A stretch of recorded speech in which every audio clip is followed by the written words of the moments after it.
পুঙ্খানুপুঙ্খ হিসাব করে সেই টাকাটা আদায় করে 1,21,000 টাকার চেক হুজুরের কাছে হস্তান্তর করছেন। আল্লাহ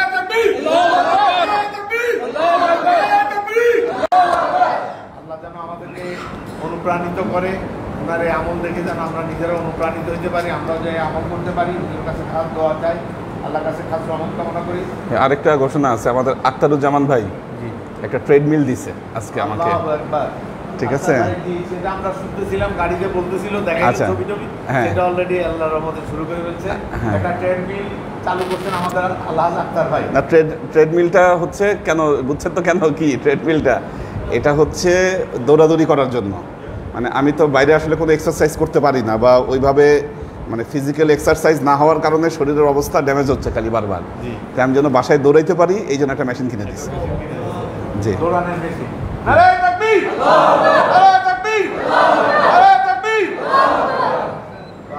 আর এটা মানে পার্সু করছে আবার আমাদের নূর হোসেন, সে খুব খাটছে এটার পেছনে।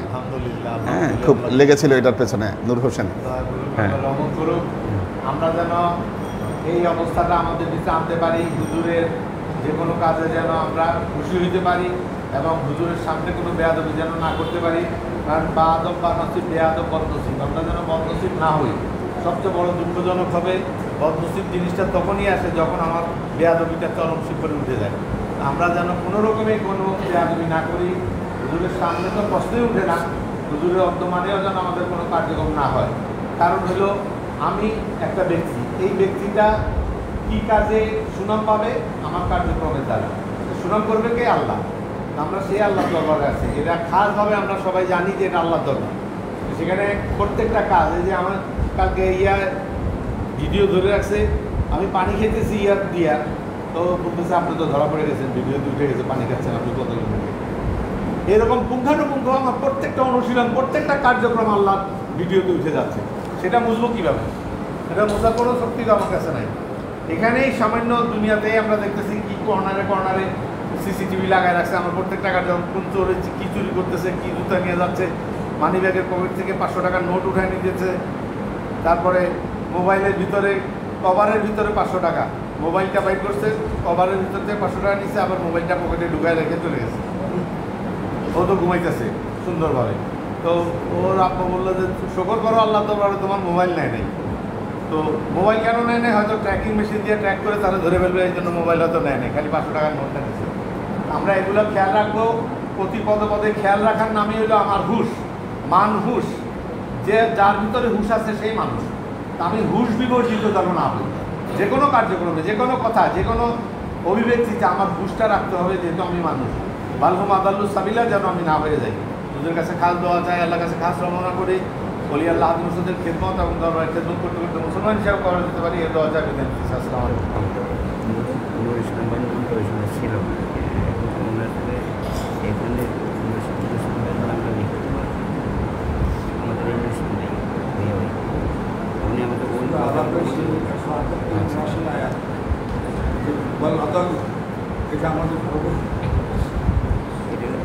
ওনাটা লাল খাতায় দিয়ে দেন। হ্যাঁ, লাল খাতায় দেন। যারা মানে নিয়মিত আসতে পারছেন না, মাঝে মধ্যে আসেন, ওনারটা লাল খাতায় দেন। মজুমদার ভাইটা লাল খাতায় যাবে।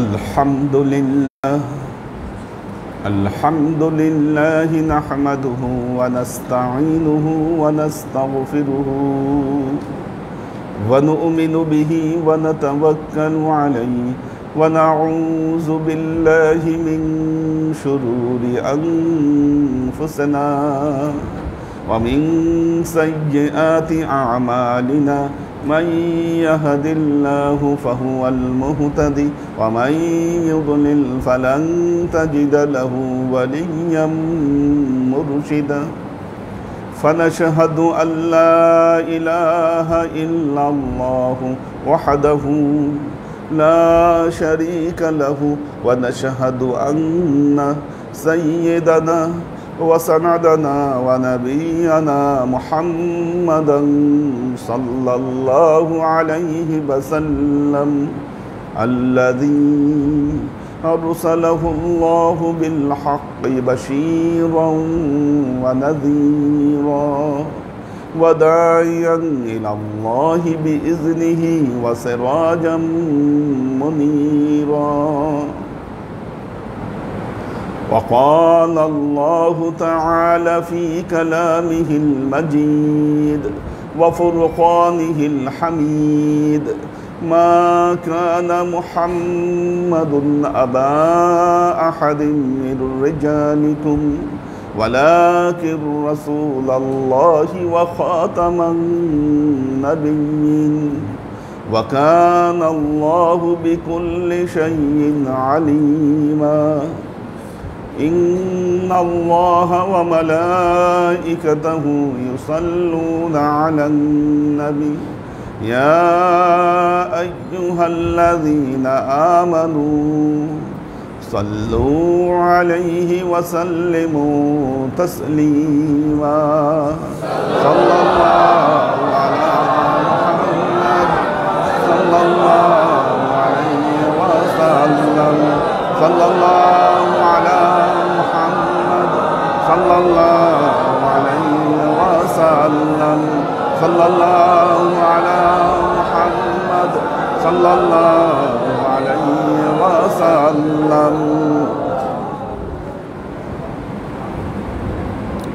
আল্লাহর আশিক ও সালেক বৃন্দ, আমরা আদাবে মোরাকাবার আদব কি কি সেগুলো আমরা আলোচনা করছিলাম। কেন জিকির, মোরাকাবা, ধ্যান এগুলো মানুষকে প্রকৃত মানুষে পরিণত করে। ফাইদা ফারাগতা ফানসব ওয়া ইলা রব্বিকা ফারগাব, আল্লাহর নির্দেশ তার রাসূলের প্রতি, ফাইদা ফারাগতা ফানসব, যখনই আপনি অবসর পান কি করুন? সাধনায় লিপ্ত হন। ওয়া ইলা রব্বিকা ফারগাব, আপনার প্রভুর দিকে আপনি মনোনিবেশ করুন। কিন্তু এই মনোনিবেশের জন্য, যোগ সংযোগের জন্য আমাদের কিছু আদব প্রয়োজন, আমাদের কিছু কোয়ালিটি অর্জন প্রয়োজন। কি কি কোয়ালিটি অর্জন করতে হবে এই বিষয়ে একটি সুনির্দিষ্ট দিক নির্দেশনা দিয়েছেন খাজা মঈনুদ্দিন চিশতি রহমতুল্লাহ আলাইহি। আমরা সেই বিষয়গুলো নিয়ে আলোচনা করছিলাম। দেখুন, এই আলোচনার আগে কিছু জিনিস বলি। তরিকার জগৎটা ভিন্ন জগৎ। এটা না বুদ্ধিভিত্তিক জগৎ, না রেশনাল জগৎ। এটা একটা আলাদা জগৎ, জগৎটা আলাদা। হ্যাঁ, আল্লাহর কাছে মানুষের গ্রহণযোগ্যতা বাড়ানোর জন্য, অর্জনের জন্য সবার আগে যে কাজটা করতে হবে, নিজের আমিত্বকে বিসর্জন দিতে হবে। মারেফতের ভাষায় যেটা বলা হয়, এক সত্তার মধ্যে দুই আমি থাকতে পারে না। মানুষের এক সত্তায় দুই আমি থাকতে পারে না। আমাদের সমস্যা হলো আমাদের আমিত্বটা অত্যন্ত প্রবল। যখন আমাদের বিভিন্ন মাহফিল হয়, এই মাহফিলগুলাতে প্রশ্ন আসে কে প্রধান বক্তা হবে, কে বিশেষ বক্তা হবে, এগুলা নিয়ে মারামারি হয়। কিন্তু সুফিদের মাহফিল ভিন্ন ধারায় হয়। দেখেন, আমাদের যে মাহফিলগুলো হয় এটাতে কিন্তু প্রধান বক্তাকে আর দ্বিতীয় বক্তাকে এই বিষয়গুলো নির্দিষ্ট করা থাকে না। আপনারা ওই দিন তরিকত ফেডারেশনের একটা মাহফিলে গিয়েছিলেন, সিস্টেমটা আমার কাছে ভালো লেগেছে। স্টেজের মধ্যে শুধুমাত্র ডায়াস, কারণ স্টেজের মধ্যে উঠে বসতে গেলে কাকে স্টেজে বসাইলো আর কে নিচে বসলো এটা নিয়ে একটা মারামারি হবে, এটা নিয়ে তখন কথা হবে এবং এটা নিয়ে একটা ভেজাল হবে। কাজেই স্টেজে কেউ নাই, সব অডিয়েন্স। যিনি চেয়ারম্যান তিনি অডিয়েন্সে বসে আছেন, সবাই অডিয়েন্স থেকে নিয়ে যে বক্তব্য দিচ্ছেন তাকে ওখানে উঠায় দেওয়া হচ্ছে, তিনি বক্তব্য দিচ্ছেন স্টেজে উঠে। সুন্দর সিস্টেম। কেউ প্রধান বক্তা, কেউ দ্বিতীয় বক্তা, কেউ বিশেষ বক্তা নাই, এগুলো টাইম লিমিট সিস্টেমেটিক্যালি হ্যাঁ, এইভাবে কন্ট্রোল না করলে এটা কোনো একটা বড় অনুষ্ঠান, বড় কিছু পরিচালনা করা সম্ভব নয়। দান করার ক্ষেত্রে আল্লাহ নবী বলেছেন, দান প্রকাশ্যেও করতে হবে, গোপনেও করতে হবে। কেন? প্রকাশ্য দানের মাধ্যমে বাকিরা দানের প্রতি উৎসাহিত হবে, আর গোপন দান আপনার আমিত্বকে নষ্ট করে দিবে। আমিত্ব থাকবে না গোপন দানের মধ্যে, মানুষ জানবে না, কিন্তু আপনি দান করবেন, এতে আপনার আমিত্ব অনেকটা দমন হবে।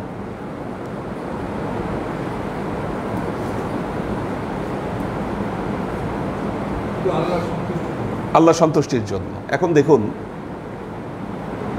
স্বাভাবিক মাহফিলে আমি এরকমও দেখেছি যে দান করেছে, ঘোষণা দেওয়া হচ্ছে, দানের ঘোষণা কে দিচ্ছে, নামের উচ্চারণে একটু ভুল করেছে, দানকারী খেপে গেছে।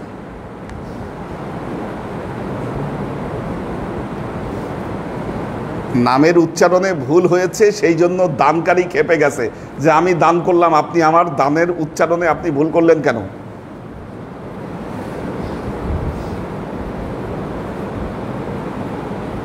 এক মাহফিলে গিয়েছিলাম, ওখানে আমাকে প্রধান বক্তা করেছিল। সেখানে আমার চেয়ে সিনিয়র আরেকজন গিয়েছিলেন মাহফিলে, আমাকে প্রধান বক্তা করাতে সে খুব মাইন্ড করছে এবং সে ওয়াজি করে নাই। তারপর থেকে আমি পরামর্শ দিয়েছিলাম যে এগুলো বাদ দেন, এই প্রধান বক্তা, দ্বিতীয় বক্তা, তৃতীয় বক্তা, এগুলো সিস্টেম রাখা ঠিক না, এগুলো সিস্টেম রাখা ঠিক না। এগুলো সাধারণ দুনিয়ার যে ডেকোরাম, সেটাতে পসিবল, কিন্তু আপনাদের কাছ থেকে এই আমিত্ব গ্রহণযোগ্য নয়। কার নাম আগে দেওয়া হলো, কার নাম পিছিয়ে দেওয়া হলো? বলেন, আগে নাম লিখলে আপনার দাম, আপনার মূল্য আমার কাছে বেড়ে গেল, না পিছিয়ে থাকলে বেড়ে গেল? বলেন, আপনাদের কার কি খেদমত, দরবারের প্রতি কে কতটুকু পরিশ্রম করেন, কে কতটুকু এটার প্রতি ডেভোটেড, এটা কি আমি জানি না? আমার জানা আছে কি না? সেই ক্ষেত্রে এগুলো খুব তুচ্ছ ব্যাপার। নিজেকে ওই জায়গার জন্য প্রস্তুত রাখতে হবে। আমরা ছোটবেলায় যে কবিতাগুলো পড়েছি, লোকে যা কি নিজে যারে বড় বলে, বড় সেই নয়, আপনারে বড় বলে। হ্যাঁ, এই কবিতার কথা প্রায় বলি। এটা ছোট, শেষ লাইন হচ্ছে, বড় যদি হতে চাও ছোট হও তবে। বড় যদি হতে চাও ছোট হও তবে। আমি যখন প্রথম আপনাদের হুজুর হলাম, আজকে একটা ভালো ঘোষণা দিচ্ছি, আমি যখন প্রথম আপনাদের হুজুর হলাম, ভাবতাম যে না, যত ভাব ধরে থাকা যাবে তত ভালো পীর সাহেব হওয়া যাবে, কারণ পীর সাহেবদের ভাব অনেক বেশি। যত বড় লেবাস ধারণ করতে পারবো তত বড় হয়তো ভালো পীর সাহেব হওয়া যাবে। কিন্তু ধারণাটা আমার চেঞ্জ হয়েছে। বর্তমানে আমি যেটা বুঝি, আল্লাহ এবং তার রাসূলের দ্বীনের পথের একজন খাদেম আমি, কাজী আমাকে নিরলসভাবে খেদমত করতে হবে।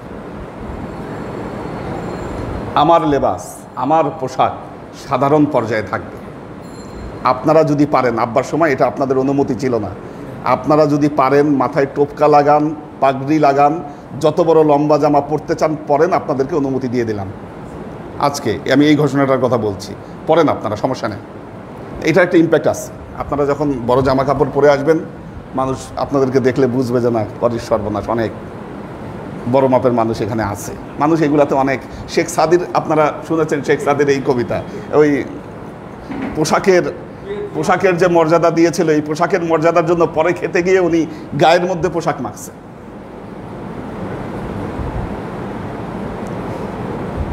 তো আমাকে কাজ করতে হবে, আপনাদের ফিল্ড লেভেলে এসে কাজ করতে হবে। এই জন্য যেটা চেষ্টা করছি, সবাইকে সম্পৃক্ত করার চেষ্টা করছি। ছেলেদেরকে নিয়ে তো আগেই বসেছিলাম, আমরা ছেলেদেরকে নিয়ে বসে, আজকে মেয়েদেরকে নিয়ে বসেছি যে মেয়েদের মধ্যে এরকম একটা পরিচালনা পর্ষদ করে দিতে হবে। মেয়েদের মধ্যে সিস্টেমগুলো ঠিক হচ্ছে না, আসতেছে না, সিস্টেমে আনা যাচ্ছে না তাদেরকে। আর একটা গ্যাপও তৈরি হয়েছে আসলে, কারণ তাদেরকে নিয়ে এভাবে কখনো বসা হয়নি, কখনোই না। এই না বসার কারণে একটা গ্যাপ তৈরি হয়েছে। তারা কি বলতে চায়, তাদের কি বিষয় আশয়, এগুলো আমরা কিচ্ছু জানি না। না জানার কারণে একটা গ্যাপ তৈরি হয়েছে। এগুলো আগেই ফিল আপ করার দরকার ছিল, উচিত ছিল।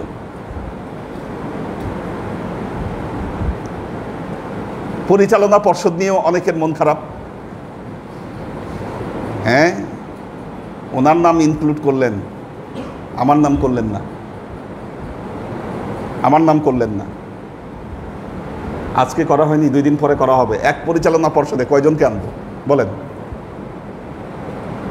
প্রথমে কয়েকজনকে নিতে হবে, তাদের পারফরমেন্স দেখতে হবে, কি পরবর্তীতে আমরা যখন করব বাদ দিয়ে আবার নতুন রিক্রুট করব। আমি জানি তাদের চেয়ে অনেক ভালো কাজ করার মতো মানুষ আছে আপনাদের মধ্যে, আছে। কিন্তু এর সাথে সাথে আরেকটি কথা আছে, অধিক সন্ন্যাসীতে গাজন নষ্ট। বেশি সন্ন্যাসী দিয়ে কিন্তু কাজ সব সময় হয় না। আমরা 3 বছর পর পর এটাকে রিশিডিউল করব, রিঅ্যারেঞ্জ করব, করতে হবে আমাদেরকে। কারণ আব্বার সময় থাকতে যারা ছিল ওই সময় বিষয়টা দেখভাল করতেন আমাদের নুরনবী ভাই, নুরনবী ভাই করতেন। এখন তাদের অধিকাংশই নাই, অধিকাংশই নাই। এরপর ইয়াংদেরকে সম্পৃক্ত করতে হবে দরবারের কাজগুলোতে। সম্পৃক্ত না করলে এরা উৎসাহ হারিয়ে ফেলবে, সাহস হারিয়ে ফেলবে, জানা থাকবে না তাদের। কাজেই এগুলো আমাদেরকে সুনির্দিষ্টভাবে এখন মাথা খাটানোর সময় আসছে। কেন মাথা খাটানোর সময় আসছে? আপনাদেরকে বলেছি আমরা নতুন শতাব্দীতে প্রবেশ করেছি। নতুন শতাব্দীর প্রথম ভাগ কেবল আমরা পার করেছি, এখন 1921 সাল, 2021 সাল। আমাদের সমাজ পরিবর্তনের দিকে যাচ্ছে, সমাজ পরিবর্তনের দিকে যাচ্ছে। কাজেই আগের ধ্যান ধারণা এবং চিন্তা চেতনা এগুলোকে যদি আমরা লালন পালন করি আর এগুলোকে যদি আমরা বয়ে নিয়ে বেড়াই, আপনি ইসলামের খেদমত করতে পারবেন না। আপনাকে যদি এই সময়ে এসে ইসলামের খেদমত করতে হয়, আপনাকে যুগ উপযোগী চিন্তা করতে হবে, মাথা খাটাইতে হবে যে কোন মেথডে কিভাবে আপনি ইসলামের খেদমত করবেন। আর যারা আপনারা ভক্ত হয়েছেন, মুরিদ হয়েছেন, আমি আপনাদেরকে ইসলামের খেদমতেই কাজে লাগাবো। সেই জন্য আপনাদেরকে কাজ করতে হবে, ফিল্ড লেভেলে নামতে হবে আপনাদেরকে। মোহাম্মদিয়া দরবার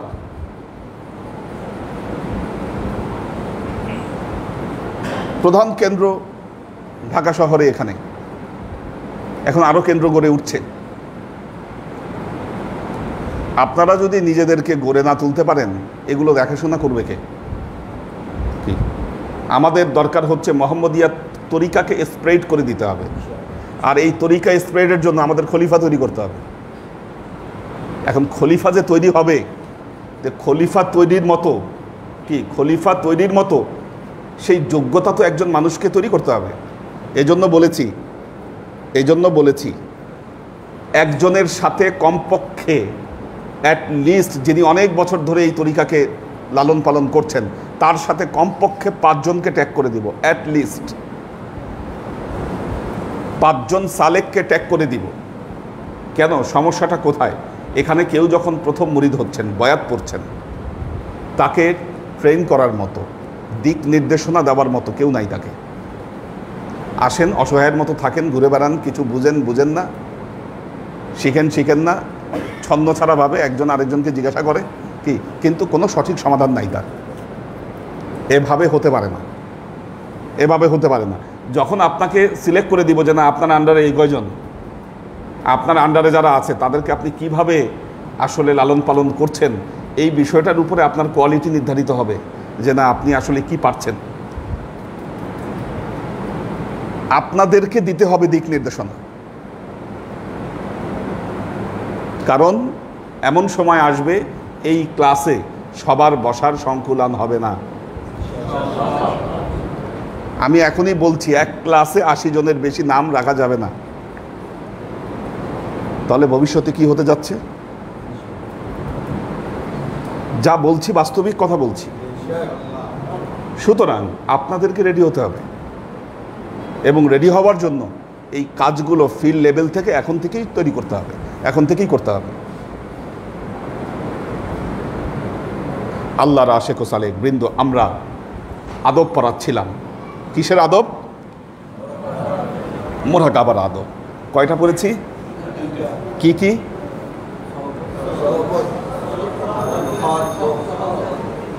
সোহবত, খাওয়ার প্রতি লোভ কমানো। হ্যাঁ, খাওয়া বন্ধ করতে বলিনি, খাওয়ার প্রতি লোভ কমাতে বলেছি। ওই দিন বৌদ্ধদেরকে দেখেছিলেন, বৌদ্ধ সন্ন্যাসী। বৌদ্ধদের মধ্যে দুটো ভাগ, এক ভাগ হচ্ছে সংসারী, আরেক ভাগ হলো সন্ন্যাসী। সংসারী যারা, তারা নর্মাল কাপড় চোপড় পরে, বিয়ে শাদী করে। আর সন্ন্যাসী যারা, তারা বিয়ে করতে পারে না এবং নর্মাল জীবনে তারা যাপন করতে পারে না। এটা কিন্তু খ্রিস্টান পাদ্রীদের জন্য একই। খ্রিস্টানদের যারা ব্রাদার হয়, যারা সিস্টার হয়, তারা বিয়ে করতে পারে না এবং নর্মাল জীবন যাপন করতে পারে না। সিস্টারও আছে, হ্যাঁ, সিস্টারদেরকে দেখবেন, ওই দিন ছিল তো সিস্টার, সাদা ড্রেস পরে। হ্যাঁ, রাইট, ওরা সিস্টার। হ্যাঁ, নাম বলে এদেরকে, নাম বলে। তো মেয়েদেরও আছে। তারা যদি জীবনকে ওই পথে দিয়ে দেয়, ওই পথেই তাদের জীবন চলবে। আসছে? আচ্ছা, তো আমাদের নবী, তাহলে চারতলায় নিয়ে যান, চারতলাতে নিয়ে যান। হ্যাঁ, আমাদের নবী তিনি ঘোষণা করেছেন, লা রুহবানিয়াতা ফিল ইসলাম, ইসলামে কোনো বৈরাগ্যবাদ নাই, বৈরাগ্যবাদ আসা যাবে না। বৌদ্ধ যাদের কথা বললাম, আমাদের আগেই কিন্তু তারা খেয়ে নিয়েছে। ওদেরকে আপনারা খাইতে দেখেন নাই, ওদেরকে খেতে দেখেন নাই। তার কারণ হলো ওরা আগেই খেয়ে নিয়েছে। ওদের রুটিন হলো দুপুর 12টার পর থেকে ভারী কিছু আর কেউ খেতে পারবে না। ওই যে খাইছে আর ভারী কিছু খেতে পারবে না, শুধু লিকুইড, হয় পানি খাবে, চা খাবে, ফলের রস খেতে পারে, কিন্তু ভারী খাবার আর গ্রহণ করতে পারবে না। কি কঠিন জীবন! সূর্যোদয় পর্যন্ত, সূর্যোদয় থেকে নিয়ে শুরু করে এই দুপুর পর্যন্ত ভারী খাবার খেতে পারবে। আল্লাহর নবী আমাদের জন্য কত সহজ করে দিয়েছেন। তবে বলেছেন, খাবার সময় পরিমিত খাও।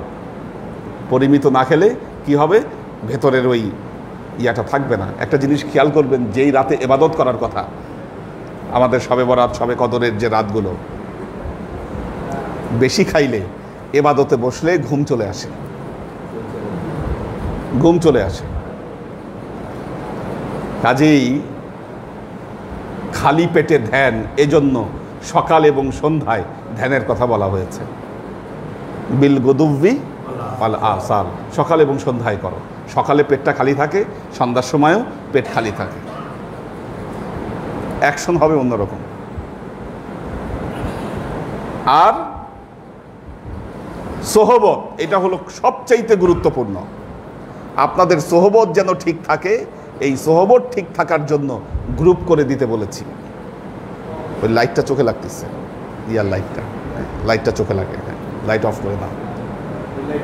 না না, ওই লাইট না, ওই মোবাইলের লাইট, মোবাইলের লাইট আর কি। আচ্ছা, সোহবত হচ্ছে গুরুত্বপূর্ণ বিষয়।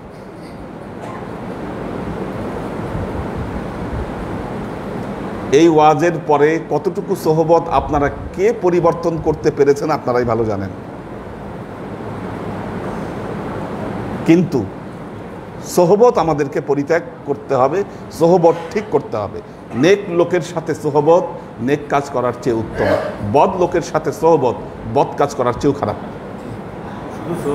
সোহবতটা, সোহবতে সলে তোরা সলে কুনাত, সোহবতে তলে তোরা তলে কুনাত। সৎসঙ্গে স্বর্গবাস, অসৎ সঙ্গে সর্বনাশ। 3 নম্বর, 3 নম্বর, মুদাওয়ামাত দার নামাজে মা নবী ব জামাত। মুদাওয়ামাত দার নামাজে মা নবী দার জামাত। নামাজ, মুদাওয়ামাত শব্দের অর্থ হচ্ছে নির্বিচ্ছিন্নভাবে, নির্বিচ্ছিন্নভাবে মুদাওয়ামাত। ব নামাজে মানবী, আধ্যাত্মিক নামাজ, নামাজে মানবী আধ্যাত্মিক নামাজ ব জামাত, আধ্যাত্মিক জামাত, আধ্যাত্মিক নামাজ জামাতের সাথে আদায় করতে হবে কন্টিনিউয়াস ভাবে। সালাত শব্দের অর্থ কি বলেন? সালাত শব্দের অর্থ কি? হ্যাঁ, আচ্ছা দেখেন একটা জিনিস, আরবি ভাষাটা এমন, আরবি ভাষাটা এমন, এই আরবি ভাষার কোনো শব্দের অনুবাদ বাংলা একটা শব্দ দিয়ে অনুবাদ করা সম্ভব নয়। যেরকম সবর, আমরা সবরের অর্থ করি ধৈর্য, কিন্তু শুধু ধৈর্য দিয়ে সবরের অর্থ করা সম্ভব নয়। নামাজ, নামাজ শব্দটি পবিত্র কোরআনে বেশ কয়েকটি অর্থে এসেছে। 1 নম্বর দোয়া, দোয়া, ওয়াস্তাঈনু বিস-সাবরি ওয়াস-সালাহ। আল্লাহ বলছেন ওয়াস্তাঈনু, আল্লাহর কাছে সাহায্য প্রার্থনা করো, বিস-সাবরি ওয়াস-সালাহ, ধৈর্য এবং প্রার্থনার মাধ্যমে। 2 নম্বর রহমত অর্থে, রহমত অর্থে উলাইকা আলাইহিম সালাওয়াতুম মির রাব্বিহিম ওয়া রাহমাহ ওয়া উলাইকা হুমুল মুহতাদুন। তারা আল্লাহর কাছ থেকে রহমত প্রাপ্ত, তারা আল্লাহর কাছ থেকে রহমত প্রাপ্ত এবং তারা মুক্তি পাবে। উলাইকা আলাইহিম সালাওয়াতুম মির রাব্বিহিম ওয়া রাহমাহ, রহমত অর্থে এসেছে, দরুদ অর্থে এসেছে, দরুদ। ইন্নাল্লাহা ওয়া মালাইকাতাহু ইউসাল্লুনা আলান নবী ইয়া আইয়ুহাল্লাযীনা আমানু সাল্লু আলাইহি ওয়া সাল্লিমু তাসলিমা।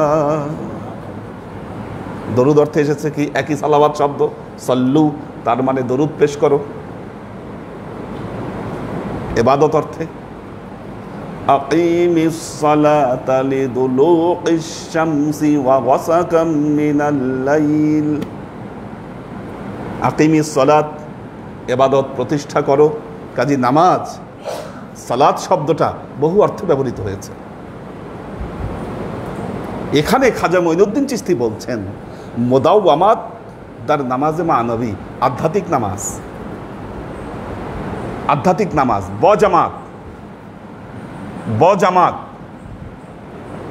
এই যে এখন যেটা আছে কি, এখন আপনারা যেটা করতেছেন এটা হলো সালাতে মানবী, এটাই হচ্ছে আধ্যাত্মিক নামাজ। জিকির মানে কি? জিকির মানে কি? স্মরণ। এখন আপনি বলবেন জিকির মানে তো হুজুর আল্লাহর নাম এই জিকির করা, জিকির করা।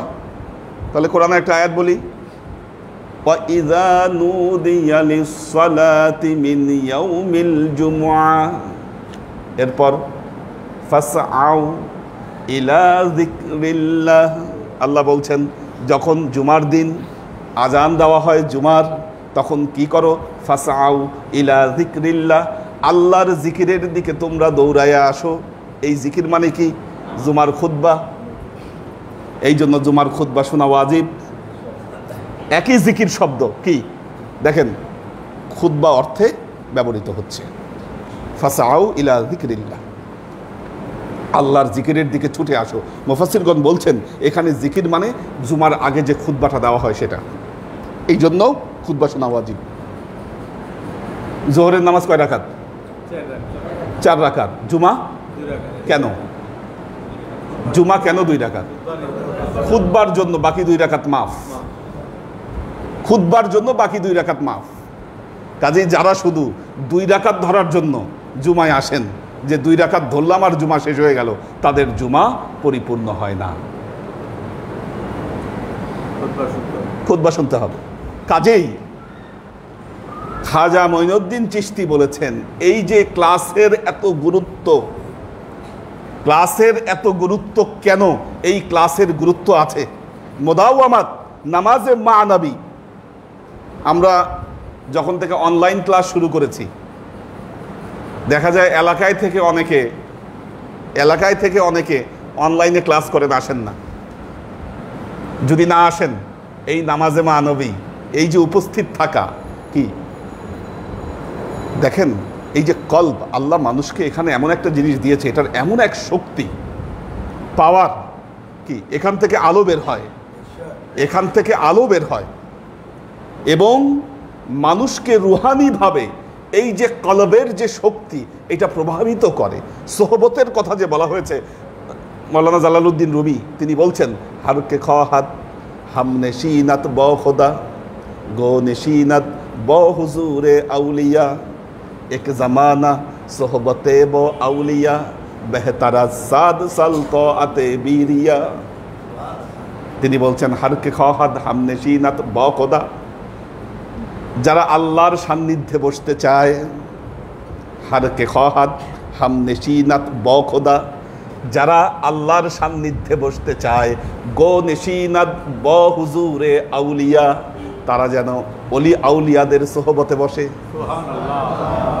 আল্লাহর সোহবতে যদি বসতে চায়, তার উচিত হচ্ছে অলি আউলিয়াদের সোহবতে যেন বসে। এক জামানা সোহবতে ব আউলিয়া, অলি আউলিয়াদের সাথে, তাদের সাথে এক জামানা, এক মুহূর্তের সোহবত, বেহতারাজ সাদ সাল আতে বীরিয়া, শত সহস্র বছর। বলেন, হ্যাঁ বলেন। হ্যাঁ,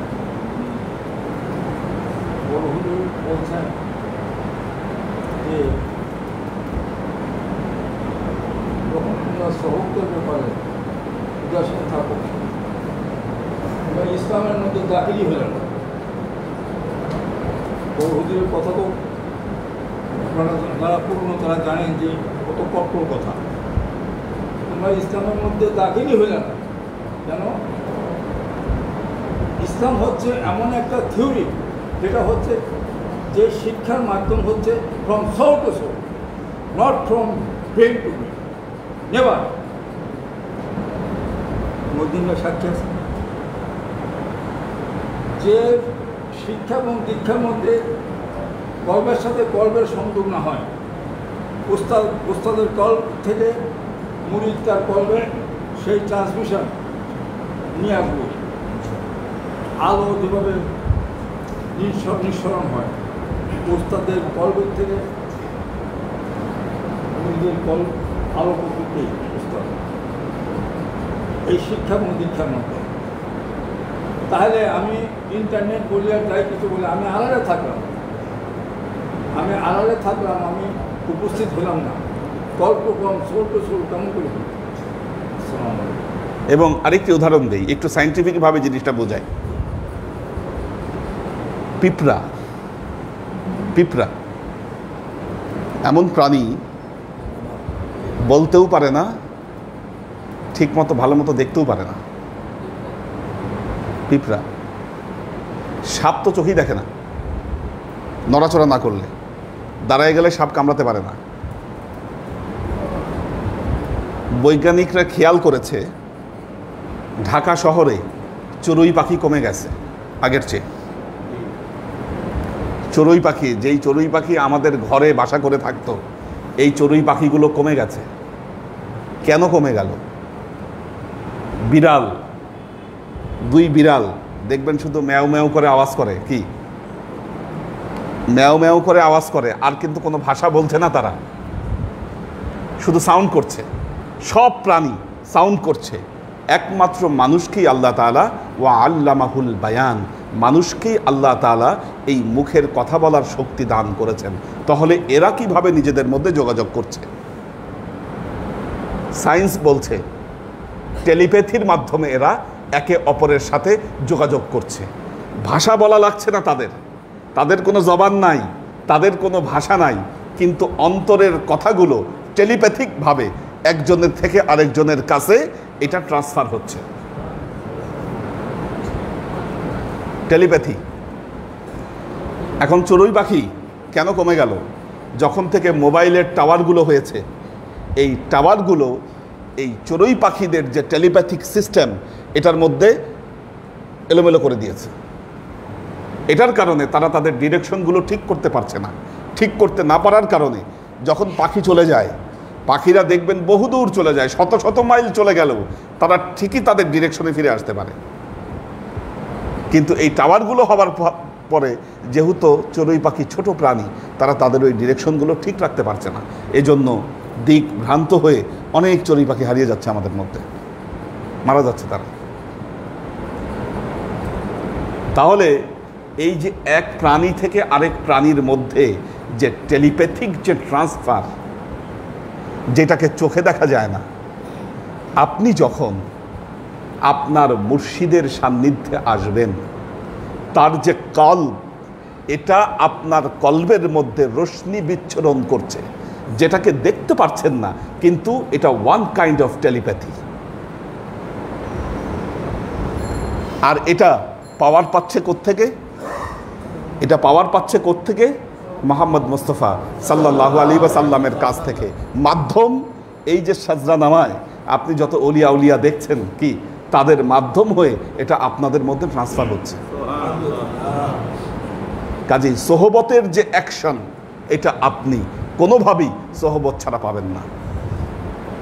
দরবার থেকে আপনি মাসখানেক দূরে থাকেন, মাসখানেক দূরে থাকবেন, দেখবেন আপনি আপনার জিকির, আজকার, এবাদত, বন্দেগীতে যে হালত হচ্ছে, ওই হালত আপনি পাচ্ছেন না,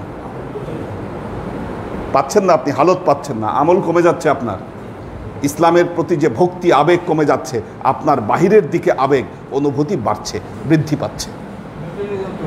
হ্যাঁ, কাজেই দেখেন খাজা মঈনুদ্দিন চিশতি রহমতুল্লাহ আলাইহি প্রায় 600-700 বছর আগে তিনি বলে গেছেন, যদি আপনার ধ্যান ঠিক রাখতে হয়, আপনাকে যদি এলমে মারেফতের জগতে, তরিকতের জগতে তারাক্কি অর্জন করতে হয়, সোহবত ঠিক রাখতে হবে। একসাথে এই যে ক্লাসগুলো, হুজুর, নামাজে মা নবী, এখানে আপনাকে উপস্থিত থাকতে হবে।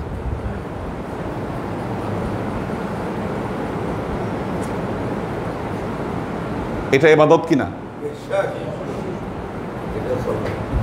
এটা ইবাদত। কেমন ইবাদত? এই ইবাদতের জাযা কি? হ্যাঁ, দেখেন, وقال رسول الله صلى الله عليه وسلم تدارس العلم ساعة من الليل خير من أحياؤها। আল্লাহ নবী বলছেন, রাত্রিতে 1 ঘন্টা তাদারুসুল ইলম, এলেম চর্চা করা, খায়রুম মিন আহয়াউহা, সারা রাত্রি জেগে ইবাদত বন্দেগী করার চাইতে এটা উত্তম। কেন? কেমনে উত্তম? দেখেন কার কথা এটা? সহিহ হাদিস। আল্লাহ নবী বলছেন রাত্রিতে 1 ঘন্টা তাদারুসুল ইলম সাআতাম মিনাল লাইল, রাত্রের সা, আমরা বর্তমান অর্থে সাকে বলি 1 ঘন্টা, হ্যাঁ একসা, হ্যাঁ সা 1 ঘন্টা। এই জন্য দেখবেন আমাদের ক্লাস মিলেমিশে 1 ঘন্টাই হয়। আজকে আমি একটু দেরি করে আসি, এক্সিট করছে এই জন্য। তো 1 ঘন্টা, এবার 1 ঘন্টা এলেম চর্চা। এলেম চর্চা মানে কি? এই যে নামাজে মা নবী যেটা হচ্ছে, আমরা ইংলিশে বলি ক্লাস, শব্দটা কি? ক্লাসের শব্দটা ইংলিশ শব্দ, এটা আমাদের ইংলিশ ডিকশনারি থেকে নেওয়া। খাজা মঈনুদ্দিন চিশতির ডিকশনারিতে উনি এটাকে বলেছেন নামাজে মা নবী, আধ্যাত্মিক নামাজ বলছেন তিনি এটাকে। এই যে ক্লাস খাজা মঈনুদ্দিন চিশতির ভাষায় এটা নামাজে মা নবী, আধ্যাত্মিক নামাজ। এটা আল্লাহ নবী কি বলেছেন? এইটা সারা রাত্রি জেগে এবাদত করার চাইতে উত্তম। এখন প্রশ্ন হচ্ছে কেন? যৌক্তিক দিকটা কোথায়? আপনি সারা রাত ধরে এবাদত বন্দিগি করলেন একা একা, আপনার সূরা কেরাত ঠিক নাই, নামাজের সিস্টেম ঠিক নাই, ওযু গোসলের ঠিক নাই, অনেক ত্রুটি বিচ্যুতি আছে। কি বাসায় যখন বসে ইবাদত বন্দেগী করছেন, একটু ইবাদত বন্দেগী করতেছেন, আবার একটু মোবাইল দেখতেছেন একটু পরপর, কি এখন তো মোবাইল সব খাইয়ে দিছে। কি একটু তসবিহ পড়েন, সুবহানাল্লাহ সুবহানাল্লাহ সুবহানাল্লাহ, মোবাইল একটু টুং করলো আবার বাইরে দেখতেছেন, হ্যাঁ কে মোবাইলটা লিখে আবার সুবহানাল্লাহ সুবহানাল্লাহ, হ্যাঁ এই চলতেছে।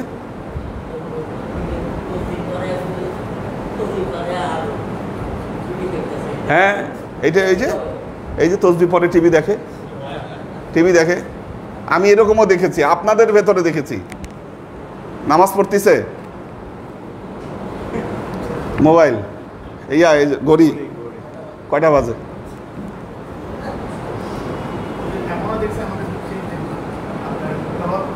হ্যাঁ দেখে রাখতে, রাইট নামাজ হচ্ছে, রিং বাজছে, বাইরে করে দেখতেছে কে কল করছে নামাজের মধ্যে।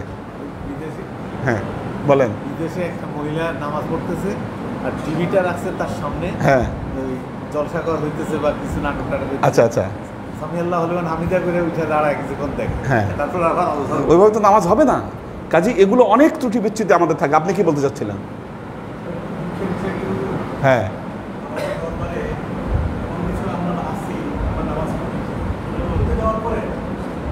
আছে তো, এগুলো তো সমস্যা আছে আমাদের, এগুলো অনেক আলোচনা করা হয়েছে এই বিষয়গুলো। এভাবে নামাজ হবে না, এভাবে হয় না নামাজ।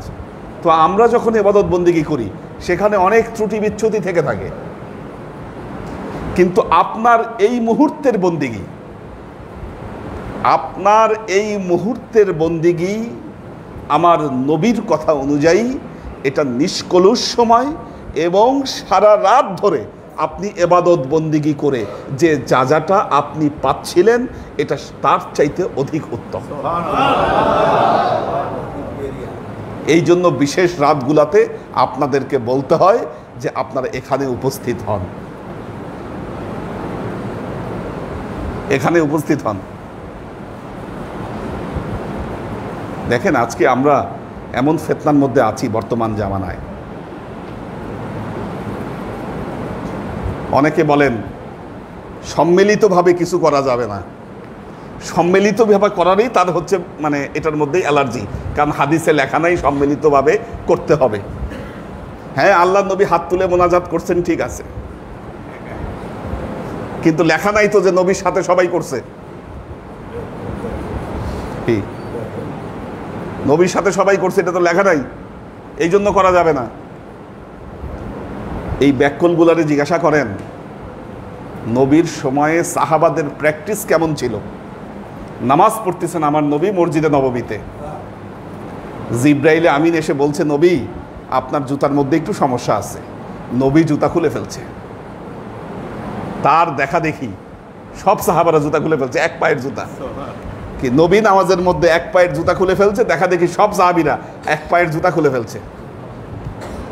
আল্লাহ নবী সালাম ফিরে জিজ্ঞাসা করলেন কি ব্যাপার, তোমরা এক পায়ের জুতা সব খোলা আরেক পায়ের জুতা পরে আসো, ঘটনা কি? সাহাবারা বললেন ইয়া রাসূলুল্লাহ আপনাকে দেখছি আপনি জুতা খুলে ফেলছেন, আমরাও খুলে ফেলছি। আল্লাহ নবী বললেন জিব্রাইল আমিন এসে আমাদের বলছে তোমার জুতায় সমস্যা আছে এই জন্য খুলছি, তো তোমরা খুলছো কেন? তোমাদের খোলার দরকার নেই। যেই নবীর সময় সাহাবাদের এই প্র্যাকটিস ছিল, কি নবী যখন হাত তুলে দোয়া করছে, কি আপনার আকলে কেমনে এটা আসে যে সব এরকম বসেছিল? কত বড় ব্যাককল আপনি চিন্তা করে দেখেন। ওয়ালাইকুম আসসালাম, মাশাআল্লাহ ওনারা চলে আসছে। সিম্পলি আপনি চিন্তা করে দেখেন যদি সাহাবাদের প্র্যাকটিস এমন হয় এটা কিভাবে পসিবল? নবী দোয়া করেছেন কি মেম্বারের মধ্যে শুক্রবার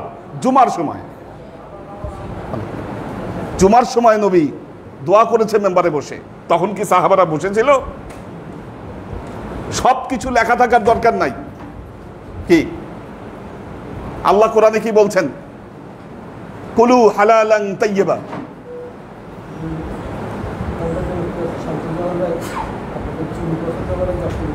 মাশাআল্লাহ মাশাআল্লাহ, ঠিক আছে ঠিক আছে ঠিক আছে, ঠিক করে দিয়ে আসো, চারে। চারে দিয়ে আসো। আচ্ছা, তো দেখেন, কুলু হালালান তাইয়্যিবা, হালাল এবং তাইয়্যিব খাও না, কোরআনে লেখা আছে। এখন আমি হাত দিয়ে খাবো না, কেমনে খাবো? কুকুরের মতো খাবো, মুখ দিয়ে। কেন? লেখা নাই কি? লেখা আছে হাত দিয়ে খাইতে হবে, হাত দিয়ে খাইতে হবে, এটা লেখা আছে কিনা? তাহলে আমি হাত দিয়ে খাবো কেন? আমি কুকুরের মতো খাবো। সবকিছু লেখা থাকার দরকার আছে কি বলেন? হ্যাঁ,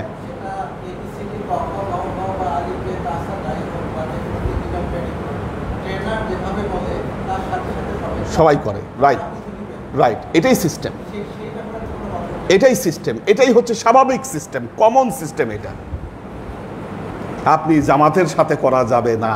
কেন? আসলে মুসলমানদের এই শৌর্যবীর্যকে যারা থামিয়ে দিতে চায়, যারা নষ্ট করতে চায়, তারা এগুলো বিভ্রান্তি ছড়াচ্ছে আমাদের মধ্যে। কাজেই মনে রাখবেন, যদি মারেফতের জগতে আপনার উন্নতি চান, ক্লাস মিস করা যাবে না। ক্লাসে উপস্থিত হতে হবে, হাজির হতে হবে ক্লাসে।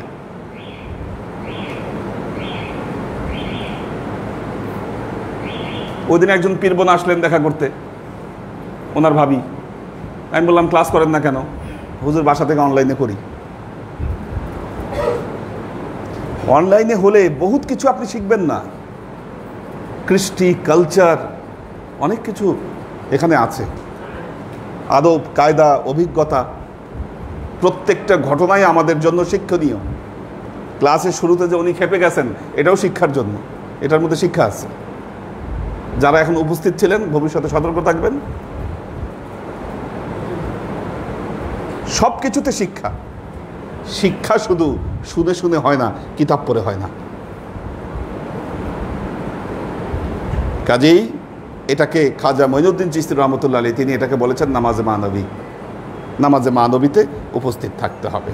চাহারম তারকে মালা ইয়ানি গুফতান বেকদরে হাজাত, কথা কম বলার নির্দেশ দিয়েছে।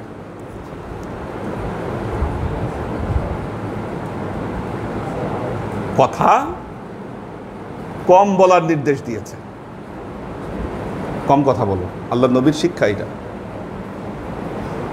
وقال رسول الله صلى الله عليه وسلم من أضمن لي ما بين لحييه وما بين رجليه أضمن له الجنة।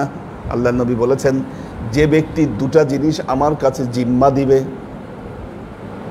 দুটো জিনিস যে জিম্মা দিবে আমার কাছে, এক হচ্ছে তার মুখ, এক হচ্ছে তার লজ্জাস্থান। আমি নবী ওয়াদা করছি, আমি নবী ওয়াদা করছি, কাল কিয়ামতের ময়দানে তার জান্নাতের জিম্মাদার আমি হব। জান্নাতের জিম্মাদার আমি হব।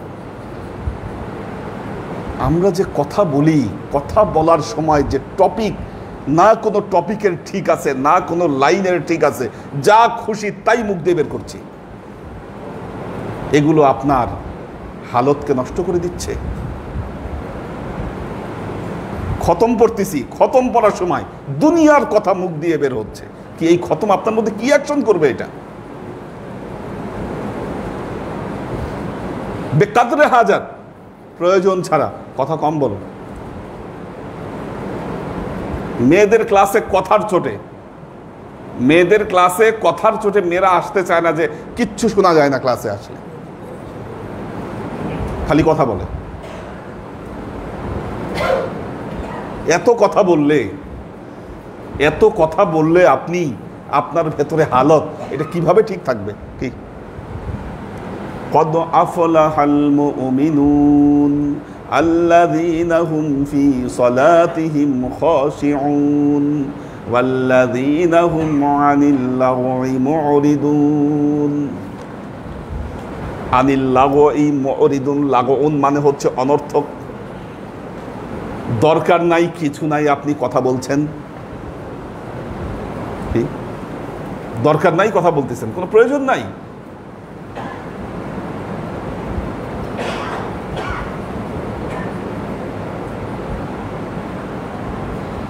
কথা কম বলা একটা ইবাদত।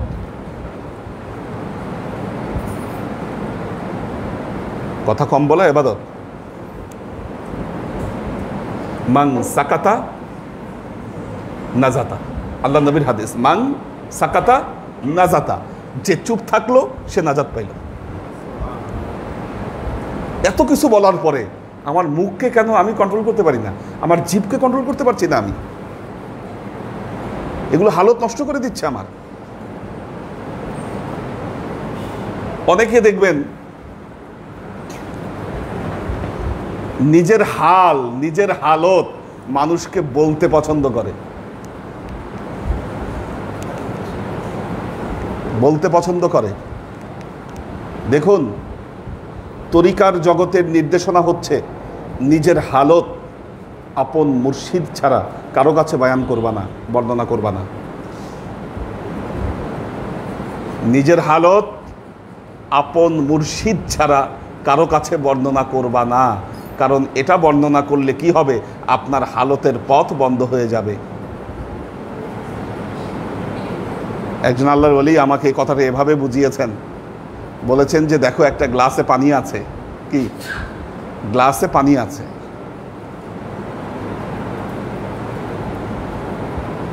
উনি আমাকে নিষেধ করেছিলেন কিছু হালত বলার জন্য মানুষকে। কেন? কারণ হিসাবে তিনি বলেছিলেন একটা গ্লাসে পানি আছে, এই পানিটা যখন, গ্লাসটা যখন ভরে যাবে, পানি পড়তে থাকলে সেখান থেকে খালি উপচায় পড়বে, আর গ্লাসটা যদি খালি করে দেন কি উপচায় আর পড়বে না, ওই যতটুকু ভরবে আপনি মানুষের কাছে বললেন মানে ওইটা খালি হয়ে গেল, কি আবার ভরবেন আবার খালি হবে, কি কাজেই এটা করা যাবে না। আর মানুষকে আপনি কেন আপনার আধ্যাত্মিক উন্নতির গল্প শোনাইতে চান? কারণটা কি? আপনি ভাব ধরতে চান? ঘটনা কি আপনার? আপনি মানুষের কাছে তো গল্প করেন কেন? আপনি ভাব ধরতে চান? হ্যাঁ, মানুষ বলবে যে না রে সর্বনাশ, এ তো মারেফতের জগতের কি শামসুল আরেফিন। শামসুল আরেফিন মানে মারেফতের জগতের সূর্য। হ্যাঁ, আপনি কি চান মানুষ আপনাকে বলুক? ঘটনাটা কি? আপনার কি বুঝাইতে চান আপনি? মান সাকাতা নাজাতা, মনে রাখতে হবে, চুপ থাকতে হবে। বেশি কথা বলা, কাসরাতুল কাউল আলামাতুল আহমাক, অনর্থক কথা বলা এটা আহমাকের আলামত।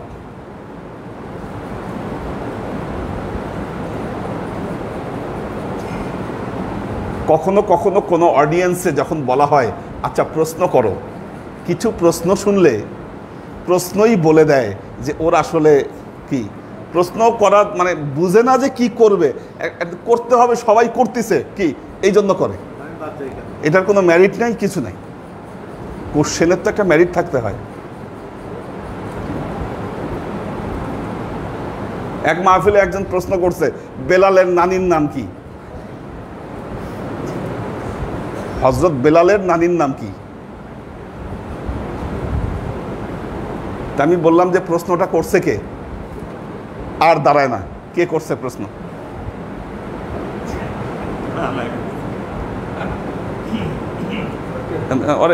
জিজ্ঞাসা করা দরকার যে তোমার বেলালের নানির নাম দিয়ে তুমি করবাটা কি? কি দরকার বেলালের নানির নাম তোমার? চিন্তা করেন অবস্থা, প্রশ্নের কি ম্যারিট? এ বেলালের নানির নাম জানতে চায়, মানে হুজুরে একটু বিব্রত করতে চায়। আনকমন প্রশ্ন। তো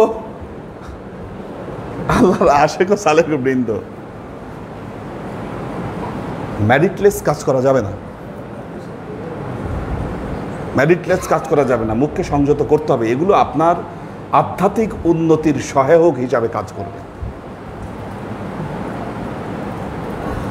যারা দিব্য জ্ঞান প্রাপ্ত ব্যক্তি, যারা দিব্য জ্ঞান প্রাপ্ত ব্যক্তি, যারা এলমে মারেফতের জগতে অগ্রসর হচ্ছেন, মনে রাখবেন তাদের প্রথম আলামত হবে কথা কম বলবে। কি কথা কম বলা ভেতরে ভারিস্থতাই প্রমাণ করে।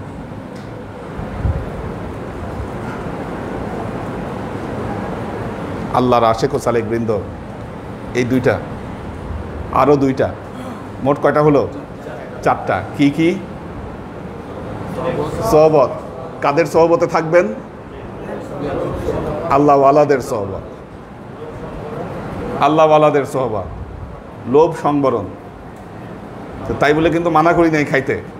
ইয়াংরা খাবে, বুড়ারা কন্ট্রোল করবে, আফটার 40 কন্ট্রোল করবে, ঠিক আছে? ইয়াংরা খাবে, ইয়াং বয়সে লোভ সংবরণ না। হ্যাঁ, না চায় থাকবে না, বুড়ারা তাকাবেই না। আর এমন অবস্থায় নিতে হবে তাকাইলেও যেন নফস কষ্ট না পায়, তাকাইলেও যেন নফস কষ্ট না পায়, ওই অবস্থায় যেতে হবে। তো এই জন্য কোনোখানে খাবার সার্ভ করার সময়, এটা আমাদের ইয়াতে আমরা জিনিসটা মেনটেন করি, খাবার সার্ভ করার আগে সময় বাচ্চাদেরকে আগে সার্ভ করো, কারণ খাবারের প্রতি বাচ্চাদের আগ্রহ বেশি, বাচ্চাদের আগ্রহটা বেশি। হ্যাঁ, প্রয়োজনটাও বেশি, তাদেরকে আগে সার্ভ করে, এটা নিয়ম। এক টেবিলে মনে রাখবেন, এটা একটা বড় ভদ্রতা। কোথাও বিয়ের দাওয়াতে গেছেন আপনি, আপনার কাছে একজন বাচ্চা বসছে, খাবার দিছে, আপনি তারে না দিয়ে আপনি নিয়ে নিয়েছেন, কি এটা না?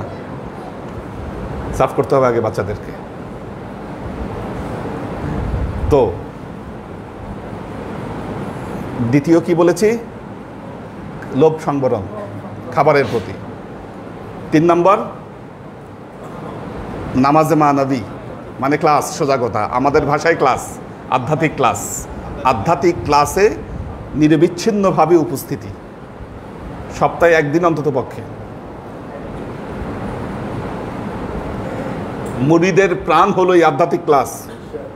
মাছকে যদি পানিতে না রাখেন, মাছ বাঁচবে না, মারা যাবে। আপনি কিভাবে বাঁচবেন? এবং 4 নম্বর হলো কথা কম বলবেন, আধ্যাত্মিক উন্নতি আপনার ঘটবে। আল্লাহ আমাদেরকে কবুল করুন। মিলাদ আছে আজকে, কার কার মিলাদ? মাশাআল্লাহ, সাজ্জাদ, আমাদের সাজ্জাদ, ও এখন কক্সবাজারে থাকে, একটা কক্সবাজারে থাকে। তো আমাদের আবু জায়েদ ভাইয়ের কি হয়? শ্যালকের ছেলে, ও শ্যালকও আসছেন। হ্যাঁ, উনিও আসছে, ওনার ছেলে আর কি। যাক, মাশাআল্লাহ, আসছে, মাঝে মধ্যে আসবেন। তো এর ছেলে হচ্ছে সাজ্জাদ, তো কক্সবাজারে চাকরি করে। ও বিয়ে যে এখানে আছে সাজ্জাদ, দেখছি সাজ্জাদকে। হ্যাঁ হ্যাঁ, ও বিয়ে করেছে 1 বছর হলো, তো বিবাহ বার্ষিকী পূরণে করছে। দ্বিতীয় হলো আমাদের আলী হোসেন ভাই, বসো, আমাদের মরহুম আলী হোসেন ভাই, আপনারা সবাই চিনেন তাকে। দরবারের সাথে তিনি কিভাবে সম্পৃক্ত ছিলেন জীবনের শেষ পর্যন্ত। ওনার ভাইও এখন নিয়মিত ক্লাস করেন, আমাদের আলী আকবর ভাই, আলী আকবর ভাইয়ের ভাই উনি, আলী হোসেন ভাই। উনি ইন্তেকাল করেছেন আরও আগে। হ্যাঁ, পাক শাক এবং ডিস্ট্রিবিউশন দিতে গেলে ওনার হাত কাঁপতো না, এইভাবে হাত কাঁপতো, তাও উনি ডিস্ট্রিবিউশন করে গেছেন অসুস্থ না হওয়ার আগ পর্যন্ত। তো আল্লাহ ওনাকে জান্নাত নসিব করুন। আমরা সবাই দোয়া করব, দেখি কারা আছে একটু।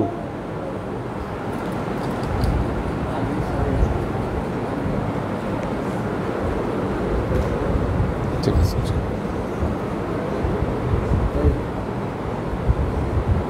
ওয়াসিফ আহমেদ জনি, সাওয়ান খান, আব্দুল হাফিজ, সাইম আহমেদ, এহসান সুলতানা, আফ্রিদিতি অনু, ওয়াসিম খান মালয়েশিয়া থেকে, HM মিল্টন,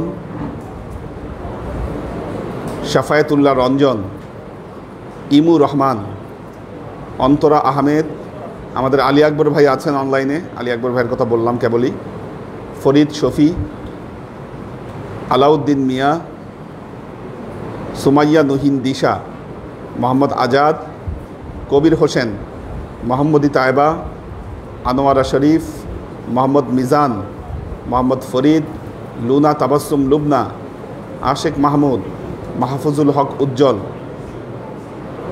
আবির আহমেদ কলকাতা থেকে আছেন,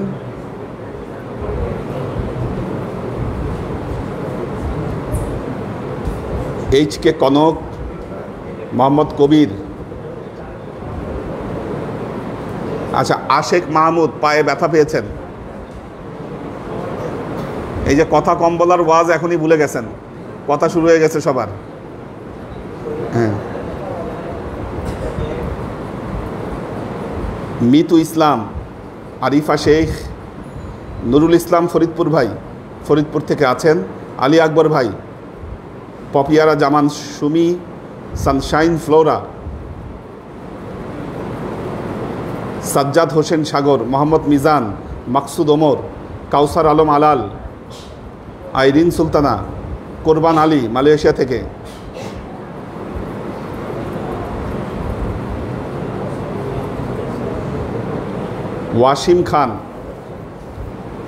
ওয়াসিম খান ইতালি থেকে আছেন। উনি বলেছেন যে হুজুর গতকাল আমার ভাইয়ের ছেলে সন্তান জন্ম হয়েছে, আপনার কাছে ছেলের আবদারের নামের আবদার করেছে, ঠিক করে দিবেন। আচ্ছা আমি ঠিক করে দিবনি। হ্যাঁ, এটা আমার একটু ইয়াতে মেসেঞ্জারে টেক্সট করে রাখতে হবে বাবা মায়ের নাম। মাকসুদ ওমর দোয়া চেয়েছেন, ওনার ওয়াইফ অসুস্থ, শফিক ভাইয়ের ওষুধ খাচ্ছেন, ভালোর দিকে এখন। কালকে ঠিক আছে, দোয়া পড়ায় দিয়েন। কত অনেক ওনার ক্রিটিনাইন অনেক বাড়ছে, কত জানি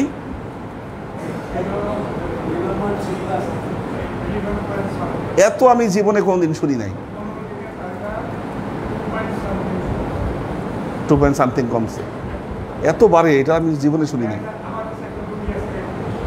আল্লাহ আল্লাহ সুস্থ করুক, আমরা সবাই দোয়া করি। বয়স কিন্তু বেশি না, বয়স ঝুমকার আম্মুর বয়স একদমই কম। আল্লাহ সুস্থ করুক ওনাকে, এবং এইরকম অসুস্থ কাউকে না করুক, আমাদের মধ্যে কাউকেই না করুক। মাকসুদ আনাম, মোহাম্মদ আজাদ, সাদিয়া রহমান,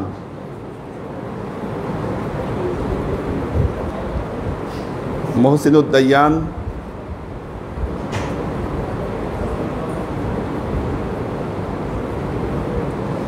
সাবিহা তাবাসসুম আনিকা নারিয়া থেকে, আবির আহমেদ আরিয়ান কামরাঙ্গীর চর থেকে। আল্লাহ সবাইকে ভালো রাখুন, সুস্থ রাখুন। ওয়া আশরাকাল বদরু আলাইনা ওয়াক্তাফাত মিনহুল বুদুর মিসলা হুসনিক মা রাআইনা কাত্তু ইয়া ওয়াজহাস সুরুর।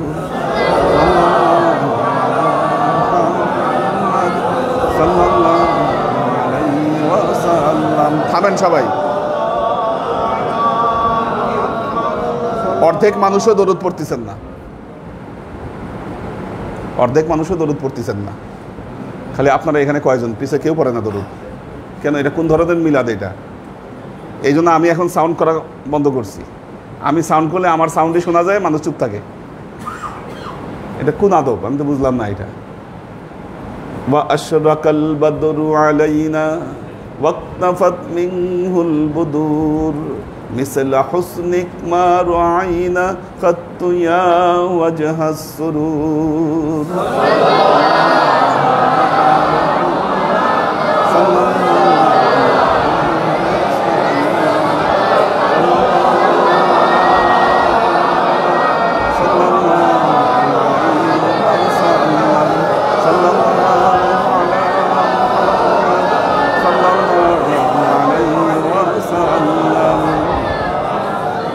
حبيبي يا محمد يا عروس الخافقين يا مؤيد يا ممند يا إمام القبلتين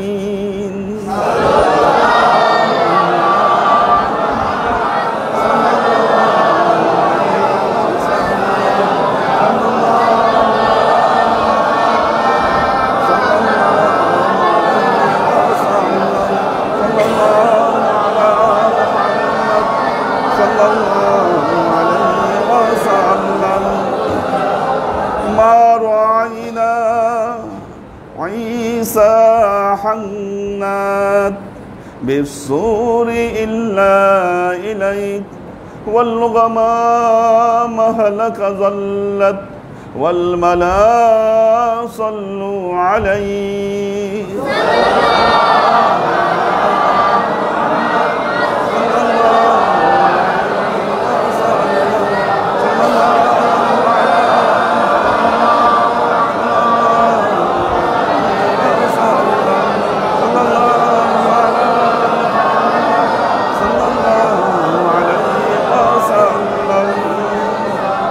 وصلوات الله أحمد عدة حروف الصدور أحمد الهدي محمد سيد وجه المنير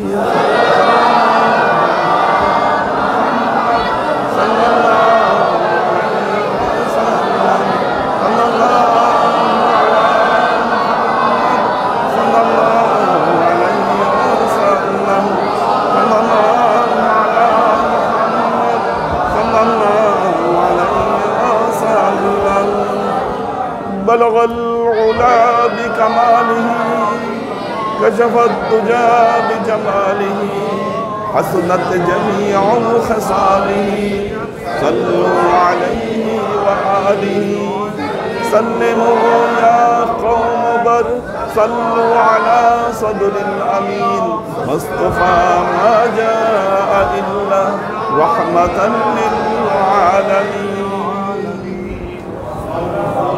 اللهم آمين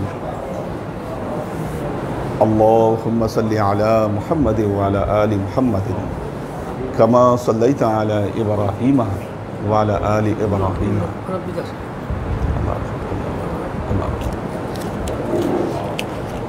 اللهم بارك على محمد وعلى آل محمد كما باركت على إبراهيم وعلى آل إبراهيم إنك حميد مجيد ربنا ظلمنا أنفسنا الله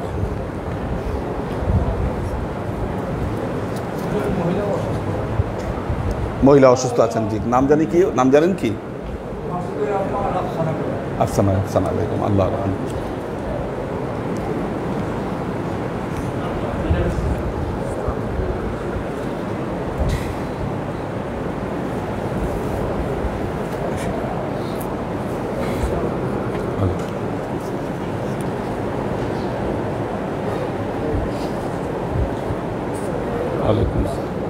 কামরুল হাসানের নাম লেখাতে হবে বহুদিন গ্যাপ গেছে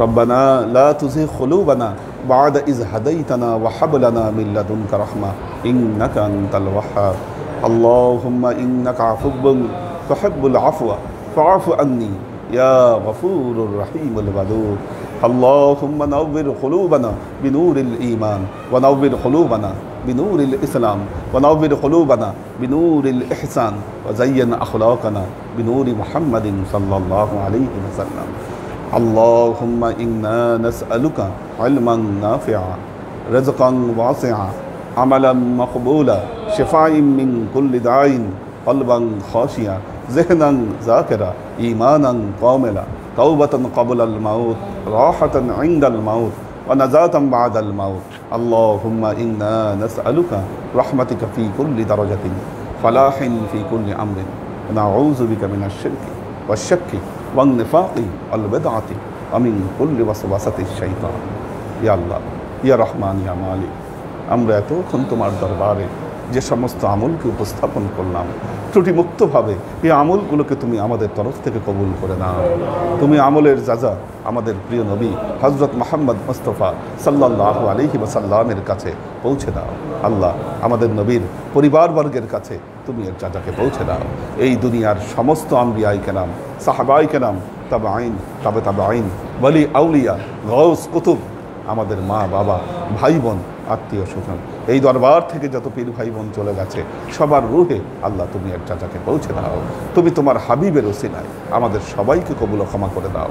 আমাদের জীবন থেকে সমস্ত অভাব, অভিযোগ, বালা, মুসিবত, দুঃখ, কষ্ট, রোগ শোককে দূরীভূত করে দিয়ে দৃঢ় হস্তে তোমার দ্বীনের খেদমতের তৌফিক তুমি আমাদেরকে দান করো। আজীবন যেন তোমার হেদায়েতের পথে প্রতিষ্ঠিত থাকতে পারি সে তৌফিক তুমি আমাদেরকে দান করো। আল্লাহ, বিশেষ করে আল্লাহ, আজকে আমরা যাদের জন্য এই মিলাদ মাহফিলের আয়োজন করলাম, আল্লাহ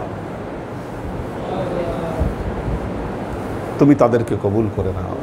তাদের জীবন থেকে সমস্ত অভাব, অভিযোগ, বালা, মুসিবত, দুঃখ, কষ্ট, রোগ শোককে তুমি দূরীভূত করে দাও।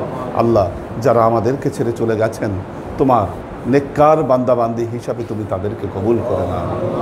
আল্লাহ, জান্নাতে তুমি তাদেরকে তোমার পিয়ারা বান্দাদের মাঝে তুমি স্থান দান করো। আল্লাহ, তুমি আমাদের সমস্ত ভুল ত্রুটিগুলোকে ক্ষমা করে দিয়ে আমাদের হৃদয়গুলোকে তোমার এবং তোমার রাসূলের মহব্বত দ্বারা তুমি পরিপূর্ণ করে দাও। সুবহান রাব্বিকা রাব্বিল ইজ্জাতি আম্মা ইয়াসিফুন, সালামুন আলাল মুরসালিন, আলহামদুলিল্লাহি রাব্বিল আলামিন। ওয়াজআল আখিরু কালিমাতিনা ইনদাল মাউত লা ইলাহা ইল্লাল্লাহ মুহাম্মাদুর রাসূলুল্লাহ সাল্লাল্লাহু আলাইহি ওয়া সাল্লাম।